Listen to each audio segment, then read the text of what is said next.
بسم اللہ الرحمن الرحیم۔ السلام علیکم۔ سیکنڈ ایئر کلاس سورۃ البقرہ کی رکوع نمبر 15 ہے، آیت نمبر 122 ہم تفسیر پڑھ رہے ہیں۔ تو آیت نمبر 122 میں اللہ رب العزت نے بنی اسرائیل کو مخاطب کیا ہے اور ان کو انعامات یاد کروائے ہیں کہ تم لوگوں پر کیا کیا انعامات کیے اور تم لوگوں نے احسان فراموشی کی، کون کون سی نعمتیں تمہیں دیں۔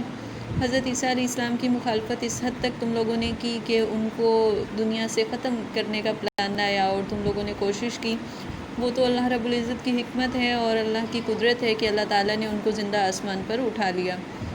اور تم لوگ صرف ایک قوم نہیں بلکہ بنی اسرائیل کی پوری قوم ہی نسل در نسل شرک میں مبتلا رہی۔ تمام انبیاء کا تعلق تقریباً بنی اسرائیل سے ہے، سوائے آپ صلی اللہ علیہ وسلم کے۔ صرف اللہ رب العزت نے آپ صلی اللہ علیہ وسلم کو بنی اسماعیل میں سے پیدا کیا۔ تو بنی اسرائیل جو قوم تھی، یہ ساری کی ساری قوم ہی پوری کی پوری نسل، صرف ایک نسل نہیں، تمام نسلیں ہی ان کی انبیاء کی مخالفت کرتی رہیں اور توحید کی بھی مخالفت کرتی رہیں، شرک میں ملوث رہیں۔ اللہ نے ان کے اوپر من و سلوہ اتارا، ان کے لیے پانی کے چشمے جاری کیے، سمندر میں ان کے لیے راستے بنائے۔ ان کے لیے یہ سب کچھ اس لیے کیا کہ یہ لوگ شرک کو چھوڑ کر اللہ رب العزت کے احسان مند ہو جائیں، یہ توحید پر آ جائیں۔ لیکن بنی اسرائیل کو اتنی فضیلت دی، تمام زمانوں پر فضیلت دی، لیکن انہوں نے کیا کیا؟ انہوں نے نافرمانی کی، اور نافرمانی کی تو اللہ رب العزت نے پھر ان کو ایسا بنا دیا کہ لوگ ان سے عبرت پکڑیں، لوگ ان کے عذاب کو دیکھ کر پناہ مانگیں۔ تو ایسی حالات، یہ ایسے قصے جو ہیں یہ قرآن پاک میں اس لیے بیان کیے جاتے ہیں کہ آنے والی قومیں ان سے عبرت حاصل کریں، نصیحت حاصل کریں، اور ان برائیوں سے اور ان غلطیوں سے، ان احسان فراموشیوں سے، ان نافرمانیوں سے پناہ مانگیں جن سے پہلے والی قومیں برباد ہوئیں۔ آیت نمبر 123 میں اللہ رب العزت قیامت کے دن کا خوف ذکر کر رہے ہیں کہ بنی اسرائیل کے بگاڑ کی، ان کی خرابی کی ایک سب سے بڑی وجہ یہ بھی تھی کہ ان کا کہنا یہ تھا، ان کی مقدس کتابیں جو تھیں، ان کے صحیفے جو تھے، وہاں سے انہوں نے حشر اور جو جزا سزا کا عقیدہ ہے، جو قیامت کا عقیدہ ہے، آخرت کا جواب دہی کا عقیدہ جو ہے، وہ بالکل انہوں نے ختم کر دیا تھا۔ ادھر سے ان کے خیالات ختم ہو چکے تھے۔ ان کا یہ کہنا تھا کہ ہم جیسے مرضی گناہ کریں، ہمارے آباء و اجداد پیغمبر تھے، ہم پیغمبروں کی نسل میں سے ہیں، ہماری ساری کی ساری نسلوں میں کوئی نہ کوئی پیغمبر آتا رہا، تو ہمیں کیا ضرورت ہے یہ نیک اعمال کرنے کی، ہم تو صرف اسی وجہ سے بخشے جائیں گے۔ پھر ان کا کہنا تھا اگر ہم پکڑے بھی گئے تو ہمارے انبیاء، ہمارے صالحین جو ہیں وہ ہماری سفارش کروا لیں گے اور ہمیں وہ خلاصی دلوا دیں گے، ہمیں وہ آزاد کروا دیں گے۔ اسی طرح عیسائیوں کے یہاں پہ عقیدہ کفارہ ہے، لیکن اس کی بہت اہمیت ہے۔ ان کے یہاں پہ یہ ہے، ان کا کہنا یہ ہوتا ہے کہ حضرت عیسیٰ علیہ السلام کو جو سولی چڑھایا گیا تھا تو وہ ہمارے تمام گناہوں کا کفارہ حضرت عیسیٰ علیہ السلام نے ادا کر دیا، اور اب ہمیں ضرورت ہی نہیں ہے کوئی بھی گناہ ہم کریں تو ہمیں اس کو بخشوانے کی یا پھر اس کے توبہ کرنے کی ہمیں کوئی ضرورت نہیں ہے۔ پھر بعض لوگوں کا کہنا یہ تھا کہ نعوذ باللہ اللہ اتنا بے بس اور اتنا کمزور بھی نہیں ہے کہ زبردستی ہمارے مددگار زبردستی چھڑوا لیں ہمیں، یعنی اللہ تعالیٰ اتنا بے بس نہیں ہے، نعوذ باللہ۔ تو اس طرح کی باتیں، یعنی وہ اللہ تعالیٰ کے بارے میں مختلف قسم کی قیاس سرائیاں جو وہ کرتے رہتے تھے اپنے طور پہ کہ فلاں سفارش کر دے گا، زبردستی ہم چھڑوا لیں گے، فدیہ دے دیں گے ہم، یہ اس طرح کی باتیں قیامت کے دن یہ کسی کے کام نہیں آئیں گی۔ قیامت کے دن ہر شخص کو صرف اپنی فکر ہوگی، اور اس دن اللہ کی مرضی کے بغیر کوئی شخص نہ تو بول سکے گا، نہ کسی کی سفارش کر سکے گا، اور نہ ہی کوئی سفارش قبول ہوگی۔ زمین و آسمان کی کوئی ایسی چیز نہیں ہے جو اللہ تعالیٰ اس دن قبول فرما لے کسی کے بدلے میں، وہاں پہ ایسا کچھ بھی نہیں ہوگا۔ حتیٰ کہ انبیاء بھی اس وقت پسینے میں بھیگے ہوں گے، انبیاء بھی اس وقت بات نہیں کریں گے۔ صرف آپ صلی اللہ علیہ وسلم کو یہ شرف حاصل ہے، تمام انبیاء کے پاس لوگ جائیں گے اور کہیں گے کہ یا نبی اللہ، آپ اللہ سے سفارش کریں کہ اللہ آپ ہمارے جو ہے حشر کا جو حساب کتاب ہے وہ جلدی کر دیں، کیونکہ حشر کی گرمی، حشر کی دہشت جو ہے وہ لوگوں سے برداشت نہیں ہو رہی ہوگی۔ تو ہر نبی وہاں سے واپس بھیج دے گا، عوام کو، امت کو کہیں گے کہ آپ لوگ، ہم لوگوں سے ایسا نہیں ہو سکتا، آپ لوگ آپ صلی اللہ علیہ وسلم کے پاس جائیں، حضرت محمد مصطفیٰ صلی اللہ علیہ وسلم کے پاس لوگ آئیں گے، سفارش کریں گے، اور آپ صلی اللہ علیہ وسلم عرش کے آگے سجدے میں گر جائیں گے۔ تو اس وقت اللہ کے حکم سے آپ صلی اللہ علیہ وسلم کی بات وہاں سنی جائے گی، ورنہ کہیں بھی کسی کی بات کسی کی اجازت کے بغیر یا اجازت کے ساتھ وہاں پہ صرف اور صرف اس کی بات چلے گی جس کو اللہ اجازت دیں گے۔ وہاں پہ کسی کا کوئی حکم نہیں چلے گا، کسی کی کوئی درخواست نہیں چلے گی، وہاں پہ کچھ نہیں ہوگا۔ آیت نمبر 124 میں حضرت ابراہیم علیہ السلام کی آزمائش اور انعامات کا ذکر ہے کہ حضرت ابراہیم علیہ السلام کو اللہ تعالیٰ نے آزمایا۔ جو اللہ کے نیک بندے ہوتے ہیں، جو قریبی بندے ہوتے ہیں، پھر اللہ تعالیٰ ان کو آزماتے بھی اتنی ہی سختی کے ساتھ ہیں، پھر ان پر انعامات کی بارشیں بھی اتنی ہی زیادہ ہوتی ہیں۔ تو جتنی محبوب چیزیں تھیں، جو پسندیدہ چیزیں تھیں، بہت ہی، تو اللہ تعالیٰ نے ان کے ذریعے ان کو آزمایا۔ بت پرستی، اور ان کے اپنے جو خاندان والے تھے وہ بت پرستی کیا کرتے تھے، بلکہ بت بنایا کرتے تھے، وہ لوگ بت بیچا کرتے تھے، تو وہاں سے ان لوگوں نے ان کو نکال دیا، ان کی قوم نے نکال دیا۔ حضرت ابراہیم علیہ السلام کو آگ میں ڈالا گیا، پھر بیوی اور بچے کو جنگل میں چھوڑا، مکہ میں ایسے بے یار و مددگار چھوڑ دیا۔ ہر طرح حضرت ابراہیم علیہ السلام نے کامیابی کی کوشش کی، حضرت ابراہیم علیہ السلام ہر امتحان میں پورا اترے، حتیٰ کہ حضرت ابراہیم علیہ السلام کو حکم دیا گیا کہ آپ اپنے بیٹے کو ذبح کر دیں، تو حضرت ابراہیم علیہ السلام اس کے لیے بھی تیار ہو گئے۔ جب اللہ رب العزت نے ان کو دیکھ لیا، ان کو اپنی ہر جو ان سے وعدے تھے، جو ان کے یا ان کی جو بھی آزمائش تھی، اللہ نے اس میں ان کو پختہ پایا، اور ان کو پکا اللہ نے دیکھا کہ نہیں، واقعی یہ شخص جو ہے یہ امامت کے لائق ہے، یہ نبی بننے کی اس کے اندر اللہ رب العزت اپنے انبیاء میں بچپن سے ہی انبیاء کو اتنا پاکیزہ اور اتنا صاف ستھرا اللہ رب العزت ان کی شخصیت کو رکھتے ہیں کہ کسی کو انگلی اٹھانے کا موقع ہی نہیں ملتا۔ تو حضرت ابراہیم علیہ السلام کی جو آزمائشیں تھیں اللہ تعالیٰ نے وہ پوری کی، اور اس کے بعد ان کو خوشخبری سنا دی کہ آپ کی نسل کو یہ منصب عطا ہوگا، صرف آپ کو ہی نہیں، آپ کی نسل کو بھی یہ منصب ملے گا، سوائے وہ جو ظالم ہوں گے آپ کی اولاد میں سے، صرف ان سے ہٹ کے۔ تو پھر دیکھا کہ آپ کی نسل کے اندر بنی اسرائیل میں یعقوب علیہ السلام رہے، نبی بنے، حضرت یوسف علیہ السلام نبی بنے، ان کی اولاد میں انبیاء بنے، پھر دوسرے بیٹے جو حضرت اسماعیل علیہ السلام تھے حضرت ابراہیم کے، ان کی اولاد میں حضرت محمد مصطفیٰ صلی اللہ علیہ وسلم کو اللہ نے نبی بنایا۔ اسی طرح آیت نمبر 125 میں خانہ کعبہ کی فضیلت کا ذکر ہے کہ خانہ کعبہ کیوں اتنا فضل والا ہے، اتنی فضیلت والا ہے۔ تو اس کو بیت الحرام بھی کہا جاتا ہے۔ اس کو کیوں بنایا گیا؟ اس کو اس لیے بنایا گیا کہ یہاں پر لوگ اکٹھے ہوں، اور اس کو حرم بنا دیا کہ یہاں پر کسی کی جان نہیں لی جا سکتی، کسی پر ظلم نہیں کیا جا سکتا۔ زمانہ جاہلیت میں بھی اس کی حرمت تھی، اور زمانہ اسلام میں بھی اس کی حرمت ہے۔ مجرم خانہ کعبہ کی دیواروں کے پاس چلے جاتے تھے، وہاں پہ پناہ حاصل کرتے تھے، کیونکہ وہاں پر کوئی کسی کے اوپر تلوار نہیں چلاتا تھا، کوئی کسی کو تکلیف نہیں دیتا تھا۔ تو یہاں پہ جو ہے خانہ کعبہ جو ہے، بیت اللہ جو ہے، تو اس کی دو حیثیتیں تھیں۔ ایک تو یہ تجارتی مرکز تھا،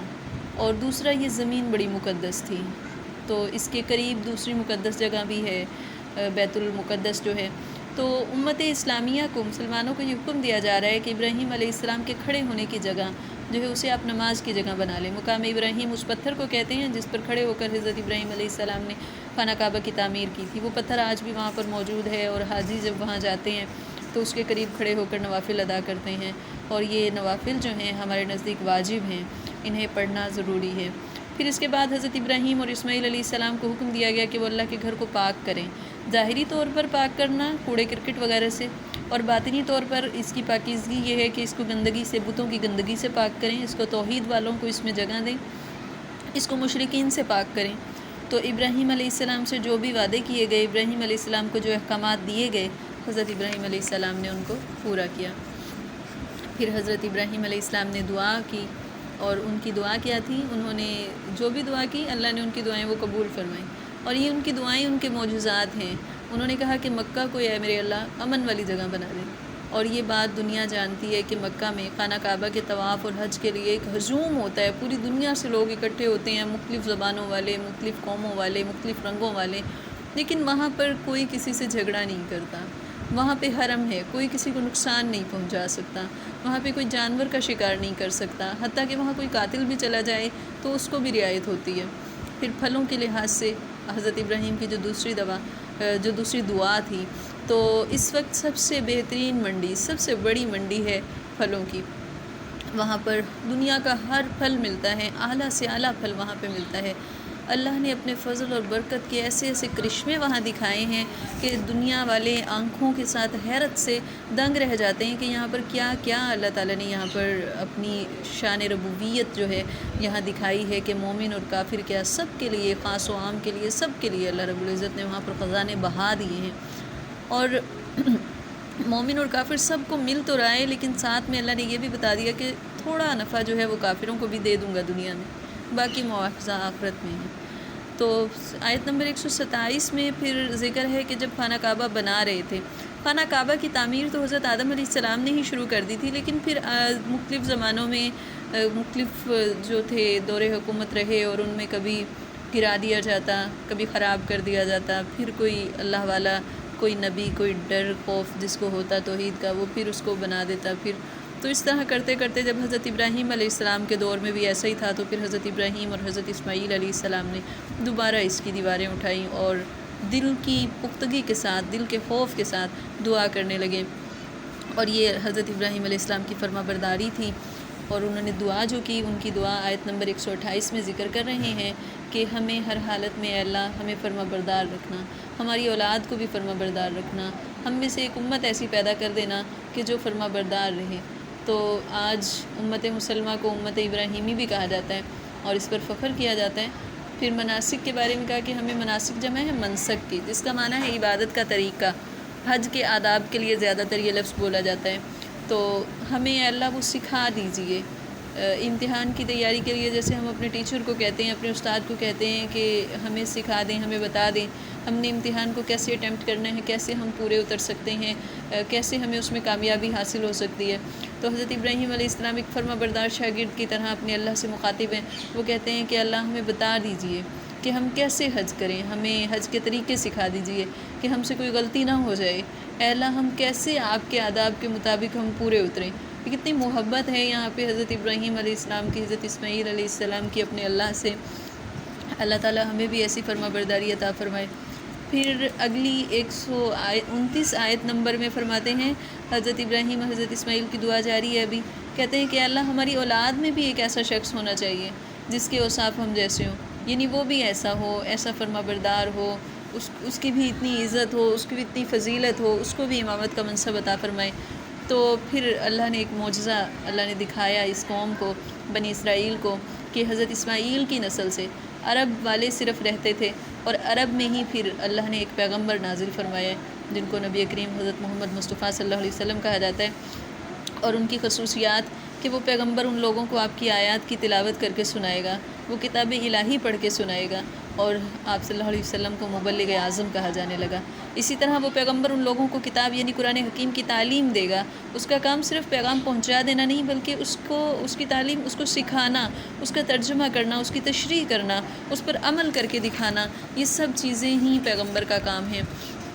تو یہ ڈاکیے کا کام تو یہ ہوتا ہے کہ وہ خط لے کر آیا، چلا گیا، خط پڑھ کر سنا دیا، پھر اگر کوئی ہے جو اس کے مطلب کی وضاحت بھی کرتا ہے وہ اس کی ذمہ داری ہے۔ تو اس اعتبار سے پیغمبر صلی اللہ علیہ وسلم معلم اعظم ہیں۔ حکمت سے مراد اسرار و رموز، چھپے ہوئے نکات، ایسی باتیں جو عام آدمی کی سمجھ میں آنے والی نہیں ہیں، وہ وحی کے ذریعے سمجھتے تھے۔ نبی کریم صلی اللہ علیہ وسلم کبھی فرشتہ ان کے دل میں بات ڈال دیتا، ان کو حکمت اور دانائی سکھائی گئی تھی، پھر وہ عام لوگوں کو سمجھایا کرتے تھے، یعنی راہ دکھانے والے، مرشد اعظم۔ اسی طرح تزکیہ کیا ہے؟ دلوں کو پاک کرنا۔ پیغمبر کا کام صرف اور صرف ظاہری صفائی نہیں ہے، صرف اور صرف تعلیم پہنچا دینا نہیں ہے، بلکہ اخلاق کی پاکیزگی، زندگی گزارنے کے طریقوں کی اصلاح۔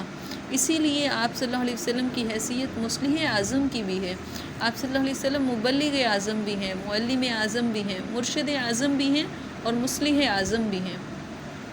تو یہ ہماری تفسیر تھی حضرت ابراہیم علیہ السلام کا واقعہ ہم نے پڑھا ہے، خانہ کعبہ کی فضیلت، خانہ کعبہ بنانے کی فضیلت، خانہ کعبہ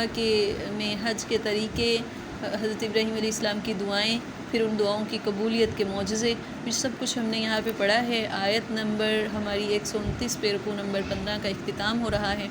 اللہ حافظ۔